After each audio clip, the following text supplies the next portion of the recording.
तो चलिए आज हम लोग पढ़ेंगे फ्यूचर इंडेफिनिट टेंस के बारे में। तो चलिए देखते हैं future indefinite tense. Future indefinite tense, जैसा कि हम लोग पहले पहचान में हम लोग देख चुके हैं कि फ्यूचर इंडेफिनिट टेंस की पहचान होती है कि जब हिंदी वाक्य के अंत में गा गी गे शब्द आए, गा गी गे, जैसे जाएगा, खाएगा, आऊंगा, देगा, सुनेगा। इस प्रकार से कोई भी वाक्य आएगा कि वह घर जाएगा, वो तुम्हें किताब देगा, मैं यहाँ आऊँगा, वो खाना खाएगा, इस प्रकार के वाक्य होते हैं। तो उसका अंतिम शब्द गा गी गे आएगा, जाएगा, खाएगा, इस प्रकार से आता है तो फ्यूचर इंडेफिनिट टेंस का बोध होता है। हम ये समझ पाते हैं कि ये फ्यूचर इंडेफिनिट टेंस है। अब समझना ये है कि फ्यूचर इंडेफिनिट टेंस है तो फ्यूचर किसी भी टेंस को हम समझते हैं तो जानते यही है, हमें सीखना यही है कि इस पर्टिकुलर टेंस में कौन सी हेल्पिंग वर्ब लगती है और मेन वर्ब का कौन सा फॉर्म लगता है। तो चलिए हम समझते हैं कि फ्यूचर इंडेफिनिट टेंस में विल और शैल हेल्पिंग वर्ब लगता है। विल और शैल, ये दो हेल्पिंग वर्ब हैं जो फ्यूचर इंडेफिनिट टेंस में लगते हैं। और हर सेंटेंस में, जैसा अन्य इंडेफिनिट में हमने देखा, प्रेजेंट इंडेफिनिट टेंस के साधारण वाक्य में हेल्पिंग वर्ब नहीं लगता बल्कि निगेटिव और इंटरोगेटिव में लगता है। और पास्ट इंडेफिनिट में हम लोगों ने देखा कि हेल्पिंग वर्ब साधारण वाक्य में नहीं लगता बल्कि निगेटिव और इंटरोगेटिव सेंटेंस में हेल्पिंग वर्ब लगता है। लेकिन उसमें अफर्मेटिव सेंटेंस में नहीं लगते, इसमें सब में लगते हैं। अफर्मेटिव में भी लगते हैं, निगेटिव में भी लगते हैं और इंट्रोगेटिव सेंटेंस में भी लगते हैं। तो चलिए ये समझ लेते हैं थोड़ा सा कि विल किसके साथ लगता है और शैल किसके साथ लगता है। सामान्य तौर से हम लोग जानते हैं कि आई और वी, ये दो फर्स्ट पर्सन प्रोनाउन के साथ शैल का प्रयोग किया जाता है, जबकि ही, सी, इट, यू, दे या किसी का नाम हो राम, मोहन, लता या पीपल, चिल्ड्रन, बॉयज, इस प्रकार से कोई भी शब्द होगा सबके साथ विल का प्रयोग होगा। हम देखते हैं कि सबके साथ विल का प्रयोग होगा। आई वी के साथ शैल का प्रयोग होता, से सबके साथ विल का प्रयोग होता है। एक चीज मैं यहां पर थोड़ा सा क्लियर कर देना चाहूंगा कि मॉडर्न इंग्लिश में सब के साथ विल का प्रयोग किया जा सकता है और एक भ्रांति सबके दिमाग में होती है कि शैल का प्रयोग केवल आई वी के साथ किया जा सकता है, अन्य के साथ नहीं किया जा सकता। ऐसा कुछ नहीं है। आपको थोड़े में आप ये समझिए, आपके लिए बेहतर होगा कि शैल का प्रयोग आप चाहे कहीं पर करें चाहे ना करें। शैल का प्रयोग चाहे आप कहीं पर करें अथवा ना करें, हर जगह आप चाहें तो विल का प्रयोग कर सकते हैं। अर्थात आई वी के साथ भी आप विल का प्रयोग कर सकते हैं, ये ठीक है, कहीं भी सेंटेंस रॉन्ग नहीं होगा। अब ध्यान ये देना कि अगर आपको शैल लगाने की शौक है कि हमें शैल लगाना है तो आप आई वी के साथ ही लगाएंगे। तो एक भ्रांति मैं क्लियर कर देना चाहूंगा कि जैसे बुक्स में लिखा है आई वी के साथ शैल का प्रयोग करते हैं, एक्चुअली आई वी के साथ शैल का प्रयोग नहीं करते बल्कि शैल का प्रयोग आई वी के साथ करते हैं। फिर से समझिएगा कि आई वी का प्रयोग शैल के साथ करते हैं या शैल का प्रयोग आई वी के साथ करते हैं। अब आप सोचेंगे कि बात तो दोनों एक ही हुई, चाहे आई वी का प्रयोग शैल के साथ किया जाए या शैल का प्रयोग आई वी के साथ किया जाए। एक छोटा सा उदाहरण मैं देना चाहता हूं। जैसे कोई छोटा सा बच्चा है और अपने पिता के साथ में है, वो बाजार जा रहा है। आप क्या कहेंगे कि बच्चा पिता के साथ बाजार जा रहा है, पिता बच्चे के साथ बाजार जा रहा है? ठीक है, दोनों बातें एक जैसी दिखाई दे रही हैं, लेकिन उचित कौन सी बात होगी, अच्छा कौन सा सेंटेंस होगा कि बच्चा पिता के साथ जा रहा है या पिता बच्चे के साथ जा रहा है? मुझे लगता है कि बच्चा पिता के साथ जा रहा है। तो इसका तात्पर्य हुआ कि शैल का प्रयोग आई वी के साथ होता है कि आई वी का प्रयोग शैल के साथ होता है। वास्तव में शैल का प्रयोग आई वी के साथ होता है, आई वी का प्रयोग शैल के साथ नहीं होता। तो हमें समझना है आई बी का प्रयोग सब के साथ होता है, शैल और विल सबके साथ होता है, लेकिन शैल को अगर कहीं लगना है तो आईवी के साथ लगता है। हालांकि इसकी कुछ और कंडीशंस हैं कि जहां पर बाध्यता होती है वहां ही के साथ भी विल और उसके आईवी के साथ विल लग जाता है और अन्य के साथ शैल लग जाता है। ये थोड़ा आगे चल के हम लोग पढ़ेंगे, अभी बिगिनर्स के लिए सारी बातें नहीं है। तो आप लोग को समझना ये है कि आप चाहें तो आप शैल को भूल ही जाएं, सब के साथ आप विल का प्रयोग कर सकते हैं। मतलब कि I, we, he, she, it, you, they, Ram, Mohan, Lata, किसी के साथ भी XYZ कोई भी करता हो, आप चाहें तो वहां पर विल का प्रयोग सबके साथ कर सकते हैं। ठीक, अब हम कुछ एग्जाम्पल लेते हैं। अच्छा, अब एक बात और आती है कि चलिए विल और शैल तो हेल्पिंग वर्ब हो गया, तो मेन वर्ब क्या हो, कौन सा फॉर्म लगेगा? तो मैं आपको बताना चाहूंगा कि मेन वर्ब का फर्स्ट फॉर्म लगता है हमेशा, अफर्मेटिव सेंटेंस में भी, नेगेटिव सेंटेंस में भी, इंट्रोगेटिव में, सबके साथ फर्स्ट फॉर्म होता है। सबसे इजी टेंस ये होता है। फ्यूचर इंडेफिनिट टेंस सबसे इजी टेंस माना जाता है। सबसे क्रिटिकल पोजीशन आती है प्रेजेंट इंडेफिनिट टेंस में और पास्ट इंडेफिनिट टेंस में, जबकि फ्यूचर इंडेफिनिट टेंस में ऐसा कुछ नहीं होता। फ्यूचर इंडेफिनिट टेंस बहुत ही सरल, बहुत ही साफ सुथरा है। तो चलिए कुछ वाक्य, कुछ सेंटेंस हम आपको लिखते हैं और उसके एग्जाम्पल देखते हैं इस बात को मिटा करके।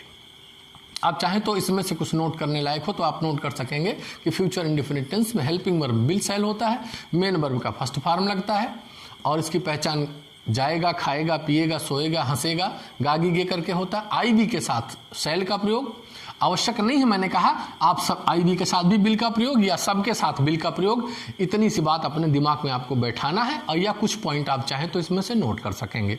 फिर मैं आपको एग्जाम्पल समझाने चल रहा हूं, कुछ आप नोट करते रहिए, मैं आपको एग्जाम्पल बता रहा हूं।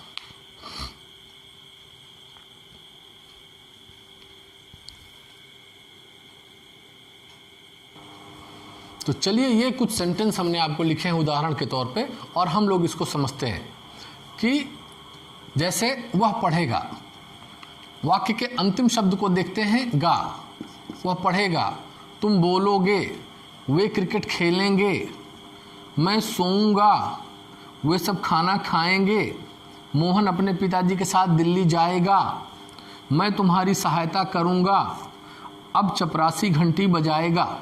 इस प्रकार से हम देखते हैं कि वो आएगा, जाएगा, बोलेंगे, खेलेंगे, कूदेंगे, हंसेंगे, पढ़ेंगे, इस प्रकार के वाक्य अंत में आते हैं, ऐसे शब्द आते हैं तो हम तुरंत समझते हैं कि ये फ्यूचर इंडेफिनिट टेंस है। तो अब इसके ट्रांसलेशन कैसे होना है? जैसा कि हम जानते हैं कि हेल्पिंग वर्ब हमारा विल शैल लगेगा और मेन वर्ब का फर्स्ट फॉर्म लगेगा। तो हम सब के साथ यहाँ पर क्या लिखेंगे कि सबसे पहले सब्जेक्ट इसका क्या होगा, कर्ता कौन पढ़ेगा, वह, ही लिखा, वह पढ़ेगा, तो ही के साथ हेल्पिंग वर्ब कौन सी लगेगी, ही विल, और फिर पढ़ना की इंग्लिश लग जाएगा ही विल रीड। तुम बोलोगे, कैसे बनेगा, तुम बोलोगे, सबसे पहले सब्जेक्ट हो गया यू और हेल्पिंग वर्ब लग जाएगा यू के साथ, जो टेंस बताएगा यू विल, बोलना का यू विल स्पीक। नेक्स्ट देखते हैं वे क्रिकेट खेलेंगे, तो सब्जेक्ट के रूप में क्या हो गया, दे। अब हम यहाँ देखते हैं ही, सी, जैसे ही, यू, दे, अलग डिफरेंट आप देख रहे हैं यहाँ का जो है, जो सब्जेक्ट लगे हुए हैं अलग अलग हैं। तो वे क्रिकेट खेलेंगे तो दे के साथ भी हम लिखेंगे दे विल, फिर उसके खेलेंगे, फिर क्रिकेट, फिर क्या लगेगा, दे विल प्ले और cricket, they will play cricket. मैं अब सोऊंगा, तो सब्जेक्ट कौन हुआ, आई, मैं के साथ भी हम चाहें तो आई शैल लिख सकते हैं और हम चाहें तो आई विल भी लिख सकते हैं। यहाँ पर दोनों सही होना है, जैसा कि मैंने बताया था, आप चाहें तो आई शैल लिखें, चाहे आप चाहें आई विल लिखें, सेंटेंस दोनों में सही होंगे। मैं अब सोऊंगा, आई शैल स्लीप नाउ। खास तौर से स्पोकन इंग्लिश में, खास तौर से आज का modern approach English grammar and composition, rain Martin जो अच्छे राइटर हैं, उन लोगों ने भी इसका पूरा अनुमोदन किया है, अपनी न्यू एडिशंस में इसको सुझाया है कि अब मॉडर्न इंग्लिश में विल का प्रयोग बिल्कुल सही माना जाता है। आई के साथ, वी के साथ, सब के साथ विल का प्रयोग किया जा सकता है। हम सब खाना खाएंगे, खाएंगे ये फ्यूचर इंडेफिनिट टेंस में, तो सबसे पहले सब्जेक्ट क्या हो गया, वी मीन्स हो गया हम सब। जैसे तुम सब, हम सब, वे सब, ऐसे सब्जेक्ट जब लगते हैं कि वे सब, तो हम दे ही पर्याप्त है, सब के लिए हमें आर लगाने की आवश्यकता नहीं है। दे का मतलब ही हो गया वे सब, हम सब का मतलब या हम का मतलब हो गया वी। तो चलो हम सब का हो गया वी, हम सब। तो वी के साथ आप चाहे बिल लगाएं, आप चाहें तो शैल लगाएं, दोनों सही होंगे फिर से। तो हम सब वी विल या we shall eat the food, हम लोग खाना खाएंगे। मोहन अपने पिताजी के साथ दिल्ली जाएगा। सेंटेंस थोड़े बड़े हों कोई दिक्कत की बात नहीं है, पैटर्न वही होगा। सबसे पहले हो गया मोहन, हम लिखेंगे मोहन, करता हो गया, सबसे लास्ट वर्ड पे पहुंचेंगे जाएगा, फ्यूचर टेंस में सैक्रिया लग जाएगी, फिर जाना, फिर दिल्ली, फिर साथ, फिर अपने पिताजी। इतने की इंग्लिश क्रमबद्ध से पीछे से, मीन्स राइट से लेफ्ट की तरफ, दाहिने से बाएं की तरफ हम बढ़ते हुए एक एक शब्द को देखते जाएंगे और इंग्लिश ऐसे आगे बढ़ाते चलेंगे। इजीली आप नोट कर पाएंगे, लिख पाएंगे। तो लिखते हैं कि मोहन क्या हो गया विल, फिर जाना गो, दिल्ली जहां जाते हैं टू लगता है टू, दिल्ली, साथ विद, अपने पिताजी, मोहन के साथ अपने के अर्थ में हिज फादर। इसके पिछले वाले वीडियो में मैं बता चुका हूं। Mohan will go to Delhi with his father. Next, मैं तुम्हारी सहायता करूंगा। सेंटेंस करता कौन हो गया आई, मैं, आई के साथ शैल या बिल, आई शैल या आई विल, सहायता करना हेल्प तुम्हारी you, I shell help you या आई विल हेल्प यू। अब चपरासी घंटी बजाए, कौन बजाएगा चपरासी, सब्जेक्ट हो गया the peon, peon helping verb will, बजाएगा ring the bell, the peon will ring the bell. ठीक, मुझे लगता है कि आप समझ गए होंगे कि सबसे पहले जो हमारा सेंटेंस लिखने का जो पैटर्न होगा कि सबसे पहले कर्ता लिखा जाएगा, subject, helping verb, main verb, फिर ऑब्जेक्ट और फिर अदर थिंग्स लिखे जाते हैं। लेकिन जो मेरे बताने का जो पैटर्न है वो ये है कि सबसे पहले कर्ता को नोट कर लीजिए, वाक्य पीछे की तरफ से, पीछे से तात्पर्य हुआ दाहिने से बाएं की तरफ देखते चलिए, जैसे उर्दू देखा जाता है, लिखा जाता है दाहिने से बाएं की तरफ में, उसी तरीके से आप दाहिने से बाएं की तरफ धीरे धीरे एक एक शब्दों को देखेंगे, आसानी के साथ एक एक शब्द की इंग्लिश बनाते चले जाएंगे। 80% सेंटेंस तो इसी पैटर्न से सही हो जाएंगे, लेकिन सारे सेंटेंस ऐसा नहीं सही होंगे। उसके लिए ठीक से प्रॉपर एक वे है, प्रॉपर एक चैनल है, एक सिस्टम है, उसी सिस्टम से ही समझना होगा। एक सामान्य सा वो सिस्टम है कि हाँ आप दाहिने से बाएं की तरफ लिखेंगे तो आपका काम बन जाएगा। अब चलिए इसी में हम बात करते हैं, इसी को हम निगेटिव कैसे बनाएंगे। सिंपल सी बात है, किसी भी वाक्य में नहीं लग जाएगा कि वह नहीं पढ़ेगा, तुम नहीं बोलोगे, वो क्रिकेट नहीं खेलेंगे, अब मैं नहीं सोऊंगा ना, वो नहीं ऐसा करेगा। किसी भी सेंटेंस में नहीं शब्द आ जाता है तो हमें क्या करना है, सारे सेंटेंस ऐसे बनेंगे, टोटल सारे सेंटेंस ऐसे बनने होंगे। सिर्फ हम क्या करेंगे, मेन वर्ब से पहले नॉट लगा दें। मेन वर्ब रीड है, इससे पहले नॉट लगा देंगे। मैं इससे पहले बता भी चुका हूं कि नॉट हमेशा मेन वर्ब के पहले लगता है, नॉट हमेशा मेन वर्ब के पहले लगता है। तो स्पीक के पहले नॉट लगा दिया, तो यहाँ प्ले के पहले नॉट लगा दिया, यहाँ स्लीप के पहले नॉट लगा दिया, यहाँ ईट के पहले नॉट लगा दिया, यहाँ मोहन विल गो के पहले नॉट गो हो गया है। अब यहाँ शैल हेल्प है, हेल्प से पहले shall not help, the peon will, यहाँ हो गया नॉट रिंग। ये सेंटेंस हो गया निगेटिव। निगेटिव सेंटेंस बनाने के लिए इसमें भी क्या करेंगे, नॉट लगा देंगे। अब किसी सेंटेंस को इंट्रोगेटिव बनाना है। अब सेंटेंस में अगर सेंटेंस आता है क्या वह जाएगा, क्या तुम ऐसा करोगे, क्या वे क्रिकेट खेलेंगे, क्या मैं अब सोऊं, क्या हम सब ऐसा करेंगे, वाक्य में क्या आ गया तो क्या करेंगे, हेल्पिंग वर्ब उठा के पहले लग जाएगा। सब में हेल्पिंग वर्ब उठा के पहले लग जाएगा। तो जो ही विल लिखा हुआ है क्या बन जाएगा, विल ही। नॉट भी लगना तो लगा रहेगा, विल ही नॉट रीड या विल ही रीड, ऐसा क्वेश्चन बन जाएगा। तो यहाँ पर विल उठ के पहले आ जाएगा, विल यू नॉट स्पीक, यहाँ विल पहले आ जाएगा, will they not play, will उठ के पहले आ जाएगा, विल आई नॉट स्लीप या विल आई स्लीप, जो भी, विल बी हेल्पिंग वर्ब उठ के पहले आ जाएंगे। तो ये सेंटेंस क्या से शुरू हो जाएगा। और एक बात हमने इंट्रोगेटिव में आपको समझाई थी, अगर आप लोगों को याद हो तो, ये बताया था कि अगर ये आता है कि मान लो क्या शब्द नहीं आता है, यहां पर हम इसको मिटा देते हैं कि क्या शब्द मान लीजिए नहीं आता है, फिर क्या आता है प्रश्नवाचक के तौर पे कि वह कब आएगा, कैसे आएगा, कहाँ आएगा, ऐसे कहाँ होगा, कब होगा, कैसे, ऐसे प्रश्नवाचक शब्द वाक्य बीच में अगर आ जाते हैं कि कब, कहाँ, कैसे, क्यों, कितने, किस समय, इस टाइप के शब्द आते हैं। तो इसी जो हेल्पिंग वर्ब जो पहले आया है वो तो आएगा ही आएगा, साथ में प्रश्नवाचक शब्द भी पहले आ जाएगा। तो कब की अंग्रेजी व्हेन पहले आ जाएगी, व्हेन विल ही रीड या when will he not read, ये सारे सेंटेंस हो जाएंगे। तो जितने प्रश्नवाचक सक्रिया पहले आएगी, सक्रिया से पहले वो प्रश्नवाचक शब्द उठा के रख दिया जाएगा। थोड़ी सी समझदारी अगर आप में है तो इस बात को मेरी आप समझ पा रहे होंगे कि अगर वाक्य साधारण है तो हमने लिखा कि ही विल रीड, निगेटिव है तो he will not read, interrogative थे तो विल ही रीड, और प्रश्न इंट्रोगेटिव दो टाइप के होते हैं, यस नो टाइप में तो हेल्पिंग वर्ब पहले लग गया, और यदि क्वेश्चन वर्ड है तो क्वेश्चन वर्ड भी इसके पहले है तो क्वेश्चन वर्ड भी उठ के पहले आएगा। तो इस पैटर्न से हम लिखेंगे जैसे हुआ एक सेंटेंस। अब इसमें हम एक सेंटेंस तीनों तरीके से लिख के फिर से दिखा रहे हैं आपको। देखिए जैसे वह पढ़ेगा तो हमने क्या लिखा कि ही विल रीड, वो पढ़ेगा। दूसरा निगेटिव है, अगर निगेटिव है तो कैसे बनेगा कि ही विल नॉट रीड, ये निगेटिव हो गया। तो इंट्रोगेटिव कैसे बनेगा, इंट्रोगेटिव बनेगा हेल्पिंग वर्ब पहले आ जाएगा, विल ही नॉट रीड, ऐसे बन गया। या will he read, will he read ये भी इंट्रोगेटिव हो गया, और ही विल नॉट रीड में इसमें भी विल पहले आ गया, आप देख रहे हैं। तो विल ही नॉट रीड ऐसे भी बन गया। और कोई प्रश्नवाचक शब्द और भी इसमें आता है कि वह क्यों नहीं पढ़ेगा, ऐसी बात आती है वो क्यों नहीं पढ़ेगा।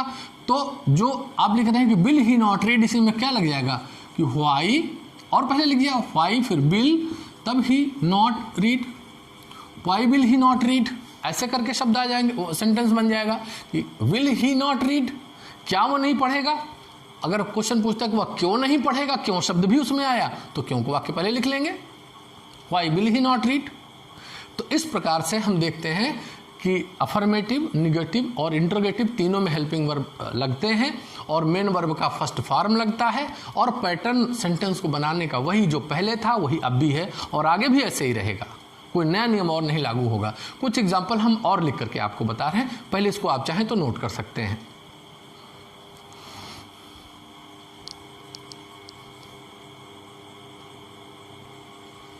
चलिए अब ये वाला सेंटेंस देखिए जो हमने लिखा है, आज राजेश सर कविता पढ़ाएंगे। तो सेंटेंस देखते हैं कि आज राजेश सर कविता पढ़ाएंगे, गागीगे, इसमें भी रुकोगे, इसमें करूँगा, जाओगे, आऊँगा, जाऊँगा, पढ़ाएंगे, जाएगा, लोगे, एडमिशन लोगे, ऐसे लास्ट वर्ड हम देखते हैं तो गागीगे करके आता है। अब ट्रांसलेशन के बारे में इसको सोचते हैं कि कौन पढ़ाएगा, राजेश सर। तो सबसे पहले हम लिखेंगे कि राजेश सर, वाक्य के पीछे चलेंगे तो हेल्पिंग वर्ब क्या बनेगी, विल, फिर पढ़ाना क्या हो गया, टीच, एक एक शब्द, टीच द पोएम या टीच अ पोएम। अब आ और द में ये अंतर थोड़ा सा आगे चल के हम लोग पढ़ेंगे, अभी से सारी बातें क्लियर करेंगे तो कन्फ्यूजन क्रिएट होगा। तो आगे देखें, तुम आज मेरे साथ रुकोगे, सेंटेंस कैसे बनेगा, कर्ता क्या हो गया, यू, यू हेल्पिंग वर्ब क्या लग गई, विल, फिर पीछे से रुकना, फिर साथ, फिर मेरे, फिर आज। तो कह रहा है यू विल स्टे, रुकना हो गया रुकोगे फर्स्ट फॉर्म, विद मी मेरे साथ हो गया, फिर आज टुडे। हालांकि समय एक ऐसी चीज होती है जैसे टुडे टुमारो है तो आप पहले भी लगा सकते हैं, आप बाद भी लगा सकते हैं, आपकी मर्जी। मैं तुमको बाद में कॉल करूंगा, सेंटेंस कैसे बनेगा, कर्ता बन गया आई, लास्ट वर्ड आई विल या सेल, मैं लिखता हूं विल, आई विल, कॉल करना call, I will call you, बाद में LATER। कुछ लोग आफ्टर समझ रख दें कि आफ्टर शब्द लगता है कि एक काम और दो काम जब दोनों दिए जाते हैं तो एक के बाद जब दूसरा कुछ होता है तब आफ्टर लगाया जाता है। सिर्फ इतना कहना कि बाद में, मैं तुमसे बाद में बात करूंगा, तो I will call you later, LATER।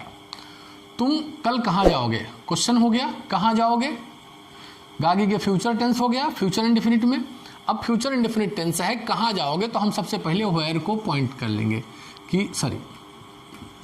Where शब्द को पहले लिख दिए, फिर जैसा हमने कहा था कि हेल्पिंग वर्ब को उठा के पहले कर लेते हैं तो इसकी वेयर विल पहले आ जाएगा, तुम सब्जेक्ट बन गया, where will you go tomorrow. मैं दिल्ली जाऊंगा मगर जल्दी ही लौट आऊंगा। कोई बात नहीं, मैं दिल्ली जाऊंगा एक सेंटेंस हो गया, मगर का हो गया बट, मैं जल्दी ही लौट आऊंगा एक सेंटेंस ये हो गया। तो सेंटेंस जब जुड़ करके बड़े बन जाए तो उससे भी हम नहीं घबराते, सेंटेंस छोटे छोटे हो जाते हैं। मैं दिल्ली जाऊंगा तो सेंटेंस कैसे बन गया, अब उधर तो चलिए उधर ही लिखते हैं। तो मैंने मैं दिल्ली जाऊंगा बन गया आई शैल या बिल कुछ भी, आई शैल गो टू दिल्ली, मगर हो गया बट। फिर मैं जल्दी ही लौट आऊंगा, इसका सेंटेंस मैंने आप चाहें तो आई लिख दीजिए, आप चाहें तो अगर सेम एक ही कर्ता दोनों कार्य कर रहे होते हैं तो जरूर नहीं कि कर्ता को लिखा जाए, हम लिख देते हैं, कोई दिक्कत नहीं है। आप लिख भी देंगे तो भी सही है, नहीं लिखेंगे तो भी सही है। तो और क्या होगा, आई शैल या I will return soon, and I will return soon, या but I will return soon, I shall return soon. यह बच्चा अपने घर कैसे जाएगा, कैसे शब्द आ गया वाक्य के बीच में, तो तुरंत हम हाउ को पहले लिख लेंगे। फिर आप जानते हैं हेल्पिंग वर्ब और सब्जेक्ट लिखना है। यह बच्चा अपने घर, तो हेल्पिंग वर्ब क्या हो जाएगी, विल। फिर यह बच्चा कौन जाएगा, यह बच्चा दिस बॉय या this baby, how will this baby जाना गो टू हिज होम। तुम अगले वर्ष कहाँ एडमिशन लोगे, फ्यूचर इंडेफिनिट टेंस, कहाँ शब्द वाक्य के बीच में आया तो हम क्या लिख देंगे, वेयर। फिर विल, फिर करता हो गया यू, लेना एडमिशन टेक एडमिशन, अगले वर्ष नेक्स्ट ईयर। ठीक, तो इस प्रकार से सेंटेंस की एक्सरसाइज आप अपने बुक से देखिए और उससे एक्सरसाइज देखिए, करिए और अपने टीचर को चेक करवाइए। आप चाहें इसमें कुछ नोट करना तो नोट कर लीजिए, कुछ एग्जाम्पल या मैं कहूं कि एक छोटा सा पीस टाइप का बना करके मैं आपको देता हूं, आप स्वतः से करिए यहीं पर बैठकर अथवा अपने घर से। ठीक, इसको आप चाहें तो नोट करें, फिर मैं उसको नोट करके लिख रहा हूं। और अब हम लोग कुछ एग्जाम्पल और भी देखेंगे।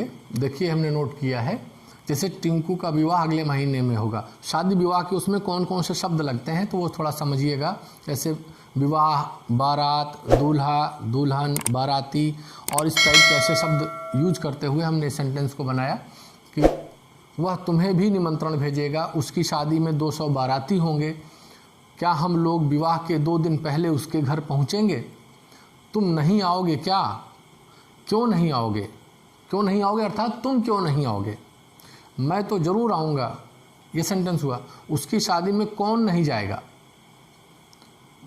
हम लोग कार से बारात जाएंगे, टिंकू के पिताजी बैंड डीजे किराए पर लेंगे, हम सब दूल्हे की गाड़ी को फूलों से सजाएंगे, डेकोरेट। बारात मैरिज पार्टी, बारात का मतलब हो गया मैरिज पार्टी। यहाँ से 30 किलोमीटर दूर सुल्तानपुर शहर को जाएगी, कुछ लोग अपने स्वयं के साधन से जाएंगे। साधन से तात्पर्य आप गाड़ी, व्हीकल, ऐसा वो कर सकते, कन्वेंस। बारात बड़ी सज धज कर चलेगी, सज धज का अर्थ हो गया विद पंप एंड शो, बड़ी सज धज कर चलेगी with great pump and show, pump and show. अब इस शब्द को मैं ऊपर या नीचे ऊपर नोट कर देता हूं, पंप एंड शो ना, with great, great pump and show का मतलब बड़ी सज धज कर चलेगी। हम लोग सज धज कर के शब्द हो गया with great pump and show. तुम कौन सा गाना गाओगे, जैसे हम लोग गाएंगे और नाचेंगे, तुम कौन सा गाना गाओगे, खूब मज़ा आएगा, इंटरटेन, इंजॉय। टिंकू दूल्हा बनेगा, दूल्हा का हो गया ब्राइड ग्रूम, ग्रूम मीन्स भी दूल्हा होता है, BRIDGROOM, ब्राइड ग्रूम मीन्स होता है दूल्हा, और सिर्फ ब्राइड शब्द है, ब्राइड का अर्थ होता है दुल्हन, ये शब्द हुआ। हम लोग दुल्हन का मुंह चोरी से देखेंगे, चोरी से देखेंगे तात्पर्य हो गया still look, still look brights face या हर फेस, तो we will still look at her face या ब्राइट्स फेस, ऐसा बन जाएगा। तो इस सेंटेंस को अपने आप स्वतः से इसे क्लास वर्क समझते हुए आप चाहें तो अभी कर सकते हैं, और अपने बुक से एक्सरसाइज नोट करिए, और उसके अधिक से अधिक जितना ज़्यादा प्रैक्टिस करेंगे उतने ज़्यादा आपको नॉलेज होगा। इसमें आप अपने टीचर की भी मदद लें, और जो बुक में, जो आपकी गाइड में या कहीं से भी कुछ एक्सरसाइज और कुछ सेंटेंस अपने मन से भी बना करके, अपने जो डेली रूटीन में जो कुछ सेंटेंस आप बोलते हैं वो आप फ्यूचर में आपकी अपनी क्या प्लानिंग होगी, भविष्य में आप कैसा करेंगे, आप अभी पढ़ रहे हैं फिर आगे क्या करेंगे, फिर कैसे करेंगे, ये सारी चीज़ें इमेजिन करते हुए कुछ सेंटेंस आप अपने आप से बनाइए। 20 सेंटेंस, 25 सेंटेंस, 50 सेंटेंस, जितना ज़्यादा से ज़्यादा आप बना सकेंगे उतना ज़्यादा से ज़्यादा फ़ायदा होगा। तो आप चाहें तो इसको नोट कर लें।